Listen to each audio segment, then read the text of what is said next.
Ating simula ng umaga ng mga balitang dapat nating malaman sa 774 Balita Ngayon. 774 Balita Ngayon. 30 minutong pag-uulat ng mga impormasyon at mga pangyayari sa loob at labas ng bansa. 774 Balita Ngayon. Kasama ang buong pwersa ng 774 News Team. 774 Balita Ngayon. Sa himpilang pinagkakatiwalaan sa balita at serbisyo publiko. DWWW 774, your ultimate news and music radio. At ngayon, narito ang inyong mga tagapagbalita. 774 Balita Ngayon.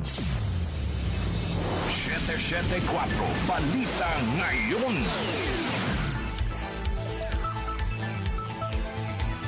Magandang umaga, Luzon, Visayas at Mindanao. Ngayon po ay araw ng Huwebes, December 11, 2025.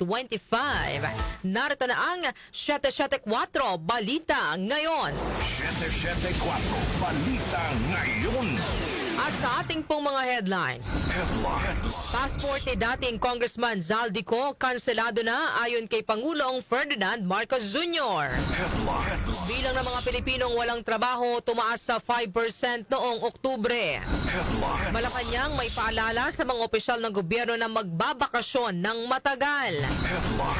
Malacanang pinabulaan ng masisibak sa pwesto sina DepEd Secretary Sani Angara at DICT Secretary Henry Aguda. Kaso laban kay Gretchen Barreto at iba pa kaugnay ng mga nawawalang sabongero ibinasura ng DOJ. MMDA umaapila sa mall owners na iwasan muna ang mall-wide sale para gumaan ang trapiko ngayong Pasko. Sa ating Metro News, babaeng hinihinalang mail order bride na harang sa NAIA. Sa Technology News, teknolohiya na kayang makapag-produce ng chop suey chips na develop ng isang universidad sa Pilipinas.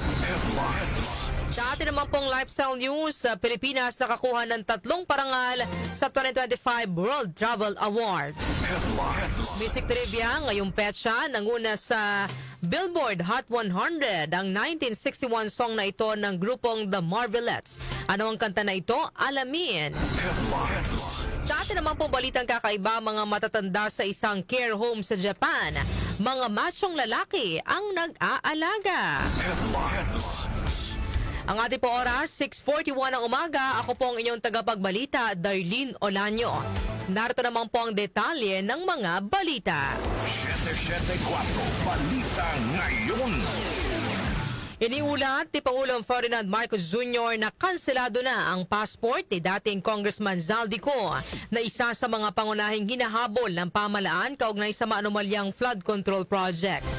Ayon kay Pangulo Marcos, iniutos na niya sa Department of Foreign Affairs at Philippine National Police na makipag-ugnayan sa mga embahada ng Pilipinas sa abroad upang matiyak na hindi makakapagtago siko sa ibang bansa. May babalita ko po sa inyo na ang passport po ni Zaldico ay kanselado na. Kaya in-instructionan ko na ang Department of Foreign Affairs, pati ang PNP, na makipag-ugnayan sa ating mga embassy sa iba't ibang bansa para tiyakin na hindi maaring magtago itong ating hinahabol na magtago doon sa kanilang bansa. At kung sakali man ay siya'y pupunta ron, ay i-report sa atin para naman ay maibalik natin siya dito sa Pilipinas. Samantala, iniulat din ng Pangulo na kusang sumuko si Sara Diskaya sa National Bureau of Investigation noong Martes at nasa kustodiya na ng NBI habang hinihintay ang opisyal na pag-issue ng korte sa kanyang warrant of arrest. Tiniyak ng Pangulo na patuloy ang investigasyon at pagsasampa ng mga kaso laban sa lahat ng sangkot upang mapanagot ang mga may sala at maibalik sa taong bayan ang perang ninakaw sa kanila. 774 Balita Ngayon. Tumaas sa 5% ang unemployment rate sa bansa noong Oktubre.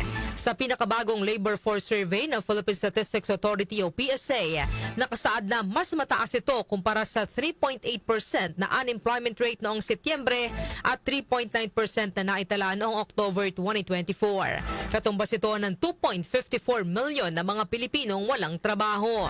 Samantala, tumaas din sa 12% ang underemployment rate noong Oktubre mula sa 11.1% noong Setyembre. Samantala, panukalang batas para sa pantay-pantay na sahod ng mga manggagawang Pilipino sa buong bansa, lusot na sa komite sa Kamara. Grace Mariano sa report. Inaprubahan na ng House Committee on Labor and Employment ang pinagsama-samang mga panukalang batas para sa pantay-pantay na sahod ng mga manggagawang Pilipino sa buong bansa. Nakapaloob sa panukala ang pagtatag ng National Minimum Wage System na magsusulong ng pantay na oportunidad sa sweldo sa lahat ng rehiyon sa bansa. Iniutos ng panukala ang pagbuwag sa Regional Tripartite Wages and Productivity Boards na papalitan ng National Wages and Productivity Commission o NWPC. Ayon sa chairman ng komite na si Cavite 1st District Representative Ramon Jolo Revilla III, tugon ng panukala sa matagal ng panahong hindi patas na pagtrato sa mga manggagawa sa Pilipinas. Sabi ni Revilla, tutuparin ng panukala ang kanilang pinaglalaban na gawing magkakapareho ang sahod ng mga manggagawa sa bansa saan mang rehiyon sila nagtatrabaho. Ito si Grace Mariano para sa DWWW 774, your ultimate music radio. Maraming salamat, Grace Mariano.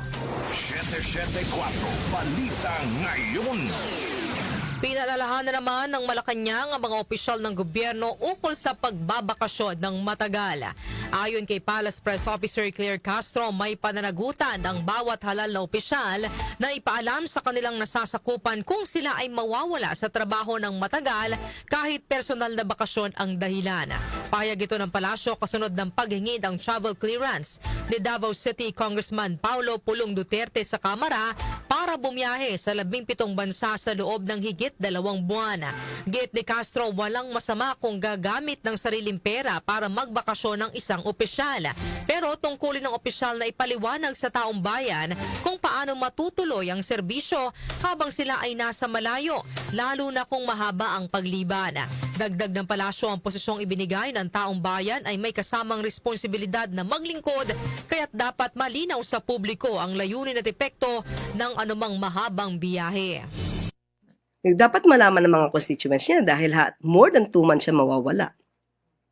Kahit na hindi po siya official travel. Kahit hindi siya official travel. Kasi lahat ng public servant dapat nagsisilbi sa bayan.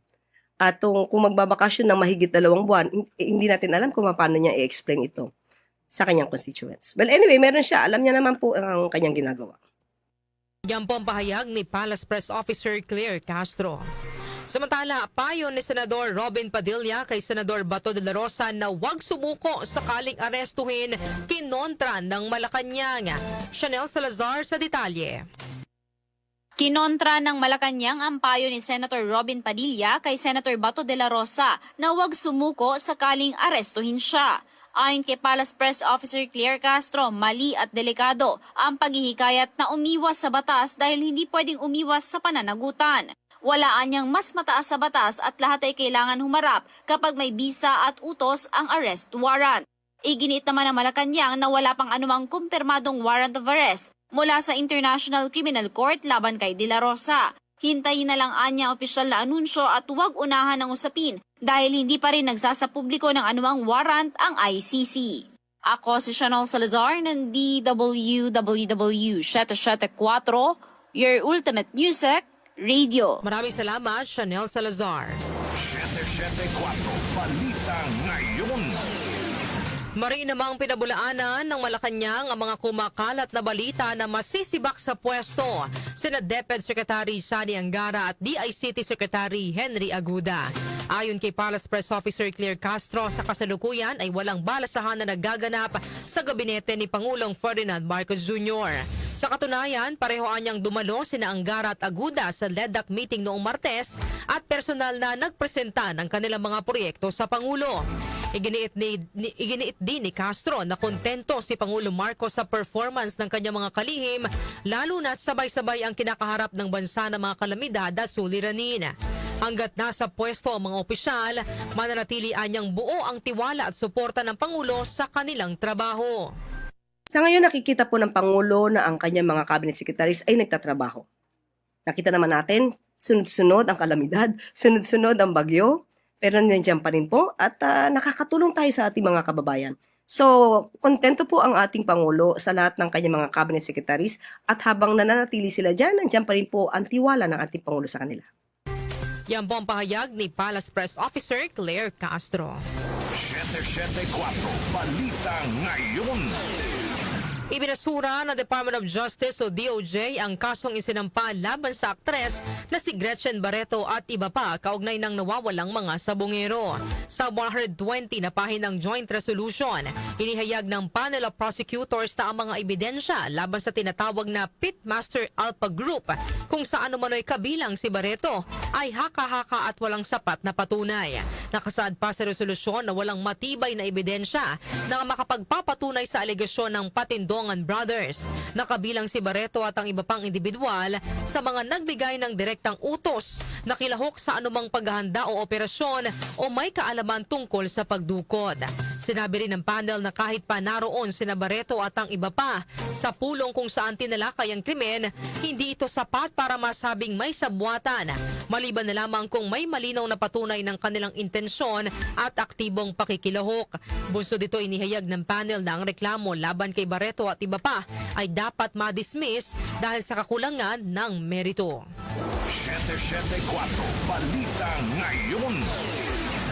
Nananawagan ng MMDA sa mga mall owner na huwag mo nang maglungsad ng sabay-sabay na sale ngayong Kapaskuhan dahil isa ito sa malaking sanhi ng biglaang pagbigat ng trapiko sa Metro Manila.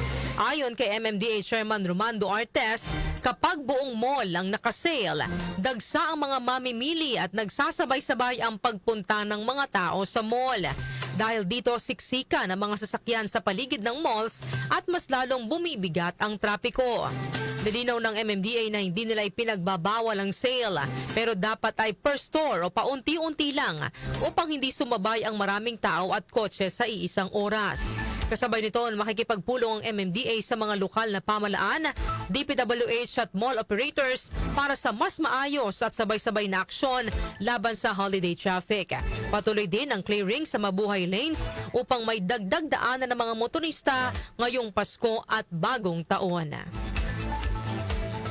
Mahigit 70,000 na mga pulis ide-deploy ng PNP ngayong holiday season. Narito naman po ang report ni Angel Garcia. Magpapakalat ang Philippine National Police sa mahigit sa 70,000 na mga pulis, 6,000 auxiliary units at 24,000 na assets sa buong bansa bilang bahagi ng programang Ligtas Paskuhan 2025. Ayon kay Acting PNP Chief Police Lieutenant General Jose Melencio Natates Jr., layo na malakihang deployment na masiguro na ligtas ang publiko at agad na marespondehan ang anumang insidente. Kabilang sa sentro ng deployment ng PNP ang mga simbahan, pangunahing kalsada, terminal, malls, pasyalan at mga itinalagang firework zone lalo na sa December 24 at 31. Magdaragdag din ng K9 units sa mga pantalan, explosive ordnance disposal team sa mga matataong lugar at medical unit para sa inaasahang firecracker-related injuries. Kasabay niyan pinaigting din ng PNP ang monitoring sa holiday scam na karaniwang dumarami tuwing Kapaskuhan. Muli din nagbabala ang pambansang pulisya laban sa paggamit ng mga pinagbabawal na puputok na maring magdulot ng disgrasya. Angel Garcia ng DWWW 774, your ultimate music radio. Maraming salamat, Angel Garcia. 774 News Report. News Report.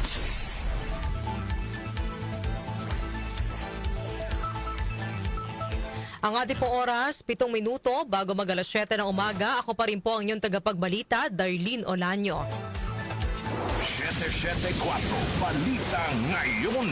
Metro News. Metro News. Sa atin naman pong Metro News, naharang ng Bureau of Immigration o BI sa NAIA Terminal 1 ang isang 25 anyos na Pilipina na hinihinalang mail order bride. Ayon sa BI, lilipad sana patungong Beijing ang babae. Ngunit dinala siya ng Primary Inspector sa Immigration Protection and Border Enforcement Section para sa mas masusing investigasyon. Sa panayam sa pasahero, sinabi nitong bibisitahin niya ang kanyang mister na Chinese na kinilala lamang bilang Wang. Nakilala umano ng babae ang kanyang mister online sa pamamagitan ng isang kaibigan noong 2024 at ikinasal sila noong Setyembre sa isang restaurant. Nang mag-usisa pa ang BI sa mga detalye ukol sa seremonya, wala nang maibigay pa ang babae at napansin din ng mga opisyal ang maraming hindi pagkakatugma sa kanyang pahayag at dokumento. Inamin din umano ng babae na wala siyang alam sa legal na proseso ng kasal at ang kanyang tiyahin ang nagproseso ng lahat ng dokumento kapalit ng 60,000 pesos na bayad. Itinurn over ang babae sa Interagency Council Against Trafficking para sa karagdagang investigasyon at tulong. Foreign exchange rates. Foreign exchange rates. Narito naman po ang update sa ating foreign exchange rates. Ang palitan ng piso kontra dolyar ay nasa 59 pesos and 14 centavos. 68 pesos and 77 centavos naman ang palitan ng piso kontra euro, habang ang British pound ay nasa 78 pesos and 65 centavos. Ang palitan naman ng piso kontra Saudi Riyal ay nasa 15 pesos and 76 centavos, habang ang Japanese yen ay nasa 38 centavos. Lotto results. Lotto results. Update naman po tayo sa resulta ng Lotto. Iatid po sa atin ni Jonah Bakiran. Jonah? Narito na ang mga lumabas na winning combination sa Grand Lotto 655 na binola kagabi December 10. 53, 30, 6, 17, 11, at 45. May papremyo naman ito na 195,803,522 pesos and 20 centavos. Ang bola naman sa Megaloto 645 ay ang 30, 42, 15, 25, 40, at 28. Kung saan naabot sa 17,420,554 pesos and 60 centavos ang jackpot prize. Wala namang nanalo sa nasabing mga bola. Ako po si Jonah Bakira na nagsasabing wag lang umasa sa bola, tumaya sa buhay para maka-jackpot ka ng tagumpay. Maraming salamat, Jonah Bakiran. Science and technology. Science and technology. Teknolohiya na kayang makapag-produce ng chop suey chips na develop ng isang universidad sa Pilipinas. Detalye po ay hatid ni Rose May Miranda. Nakalikha ang Benguet State University o BSU ng isang dry chop suey chips technology na inaasahang mas maraming processor ang gagamitin upang makatulong na pigilan ang pagtatambak at pagkabulok ng mga sobrang gulay sa highland. Binuo sa pamamagitan ng pananaliksik mula taong 2021 hanggang 2023, ang teknolohiya ay layong tugunan ang talamak na labi sa supply ng gulay na nagtutulak sa mga magsasaka na itapon o ipamigay ang kanilang ani na nagre-resulta sa pagkalugi. Ang dalawang kasalukuyang adapter na pinapayagang gamitin ang teknolohiya ng libre bilang bahagi ng extension service ng BSU ay kinabibilangan ng United Mothers Livelihood Association o UMLA ng Buguias, kung saan nakakuha ng pag-aproba para sa processing center nito at naghahanap ng grant para makabili ng equipment at ng Bauco Organic Practitioners Cooperative o BOPC. Kasalukuyang ginagamit ng UMLA ang laboratory scale vacuum fryer ng BSU na donasyon ng Department of Science and Technology na gumagawa ng 3,000 pack ng 30-gram chips sa loob ng 2 linggo at ibinibenta nila ito sa halagang 135 pesos hanggang 150 pesos bawat isa. Samantala, ang BOPC na nilagyan ng Department of Trade and Industry o DTI Shared Service Facility na may kakayahang magproseso ng 10 kilo bawat batch ay nagbebenta ng 30 gram na pakete nito sa halagang 90 pesos para sa wholesale at 110 pesos naman para sa mga retail. Ang mga chips ay gawa sa carrots, French beans, broccoli na may tangkay at repolyo. Dahil sa limitadong produksyon nito, hindi nakakaabot sa merkado ang mga chips sa kabila ng suporta mula sa mga opisyal ng BSU at Benguet na tumutulong sa pag-promote ng produkto bilang mga regalo sa labas ng lalawigan. Binigyan diin ni Dr. Jau Somayden, din ng BSU College of Home Economics and Technology, ang pangangailangan para sa higit pang mga prosesor. Inihayag naman ni BSU President Dr. Kenneth Laruan na muling hihiling ang universidad ng larger capacity equipment mula sa DTI na binanggit ang suporta ng Department of Agriculture, Cordillera Autonomous Region o DACAR sa pamamagitan ng pamamahala ng BSU sa Benguet Agri-Pinoy Trading Center. Manatiling may kaalaman sa agama teknolohiya sa gitna ng pagiging moderno ng ating mundo. Ako si Rosemary Miranda ng DWWW 774, Ultimate Music Radio. Maraming salamat, Rosemary Miranda. Lifestyle News. Lifestyle News. Sa atin namang lifestyle news, Pilipinas nakakuha ng 3 parangal sa 2025 World Travel Awards. Detalye po ay hatid sa atin ni Mika Fajardo. Mika? Itinanghal na world's leading dive destination ng Pilipinas sa ikapitong sunod na taon sa 2025 World Travel Awards sa WTA. Ayon sa Department of Tourism, kabilang sa mga nakalaban ng bansa sa world's leading dive destination ng Azores Island ng Portugal, Cayman Islands, Fiji, Galapagos Islands ng Ecuador, ang Great Barrier Reef ng Australia, Mexico, Seychelles, St. Kitts at ang Tahiti Island.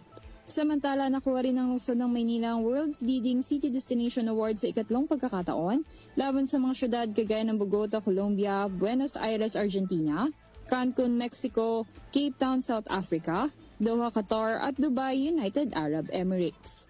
Muli namang kinilala ang Boracay bilang World's Leading Luxury Island Destination laban sa mga global contenders gaya ng Jersey, Mustique ng St. Vincent and Grenadines at ang Bahamas. Matatanda noong Oktubre, humakot ng 6 na awards ng Pilipinas sa 2025 WTA Asia and Oceania Gala. Ako po si Mika Fajardo ng DWWW 774, your ultimate music radio. Maraming salamat, Mika Fajardo. Music Trivia. Music Trivia. Ngayong petsa, nanguna sa Billboard Hot 100 ang 1961 song na ito ng grupong The Marvelettes. Ano ang kantang ito? Alamin po natin sa Music Trivia ni Kenny Gacosta. Blessed Thursday morning, narito na ang hatid ko sa inyong Music Trivia. Ngayong petsa na ito, December 11, taong 1961, nanguna sa Billboard Hot 100 ang awiting Please Mr. Postman ng American girl group na The Marvelettes. Ang Please Mr. Postman ay isinulat ng isa sa naging miyembro ng grupo na si Georgia Dobbins, kasama ang mga songwriters na sina William Garrett, Freddie Gorman, Brian Holland at Robert Bateman. Maliban sa pagiging number 1 sa Billboard Hot 100 Singles Chart, nanguna rin ang awitin sa R&B sides. Nirelease ang kanta noong August 21, 1961 sa ilalim ng Tamla label na bahagi ng Universal Music Group. Maraming artist na gumawa ng cover ng Please Mr. Postman gaya ng English iconic rock band na The Beatles noong 1963, gayon din ang American vocal and instrumental duo na The Carpenters noong 1975, na kapwa nag-number 1 din sa mga music chart.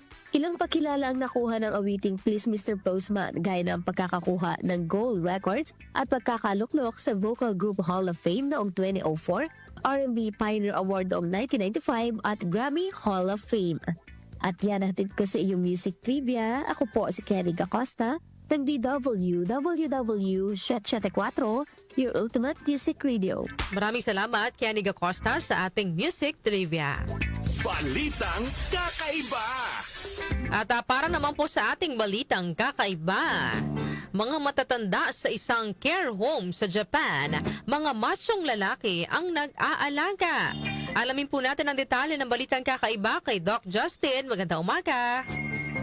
Yes, good morning mga ka-music. Narito nating balitang kakaiba ngayong araw na ito. Kung kadalasan ay may mga babae, nakikita ang nag-aalaga sa mga nakatatanda sa mga home for the aged, ibahin ninyo ang isang care home facility sa Japan na mga machong lalaki ang nire-recruit para maging caregiver. Naharap ang Japan sa lumalalang labor shortage ngayon, kaya naisipan ng Visionary Co. Ltd na mag-hire ng mga machong lalaki bilang caregivers. Layo ng Visionary na maka-attract ng atensyon hinggil sa problema ng Japan sa care sector at makakuha ng mga bata at malalakas na individual. Taong 2018, ang simulan ng Visionary, ang macho caregivers ng kampanya ay baguhin ang stigma sa care industry tulad ng dapat ang mga kababaihan ang dapat nasa care home. Para naman makaakit ng caregivers, tinarget ng Visionary ang male bodybuilder sa pamamagitan ng pagbibigay ng perks tulad ng paid gym sessions, cut subsidies sa protein shake. Ha? Noong nakaraang taon, nasa 168 ang na-hire ng kumpanya na Macho Care Givers. Yun. At least maganda yan, no? Pagka kailangan ng magbuhat, hindi mahirapan magbuhat ang mga macho o mga bodybuilders na sa home care, no? Anyway, mga kanyusik, yung mga nagpapalaki ng katawan, ingat kayo sa pag-gym ninyo, kasi minsan sa sobrang gym din ay hindi na healthy, no? At delikado rin pag nasobrahan. Alright, mga kanyusik, yan ang ating balitang kakaibang araw na ito kasi Doc Justin, just out the coat. Thank you. Maraming salamat, Doc Justin, sa ating balitang kakaiba. Bago tayo magtapos sa ating balitaan, ito muna ang ating katanungan ngayong araw po ng Thursday. Ang ating pong bibigyan ng opinyon sa ating pong talakayan ngayong umaga bilang nasasakupan o constituents. Gusto ba ninyong ipinapaalam ng isang kawani ng gobyerno ang kanyang biyahe abroad? Ayan. Mga kanyusik, yan po ang ating pag-uusapan ni Himay-Himayin ngayong umaga po ng Thursday bilang nasasakupan o constituents. Gusto ba ninyong ipinapaalam ng isang kawani ng gobyerno ang kanyang biyahe abroad? Para po sa mga gustong magbigay ng kanilang opinyon, ito po ang ating text line 0929-321-8738 at maaari din po kayong mag-comment sa ating pong Facebook Live at sa ating YouTube channel.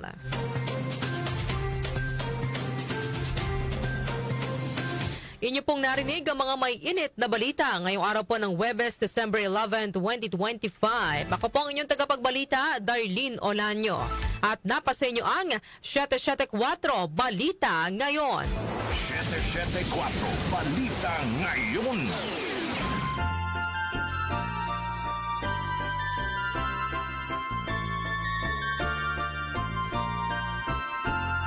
Counting the days before Christmas happiness, mayroon na lamang po tayong 14 days bago ang araw ng Pasko. This Christmas countdown is brought to you by Election College of Technical Education. Sa Electron, trabaho ang maghahanap sa'yo.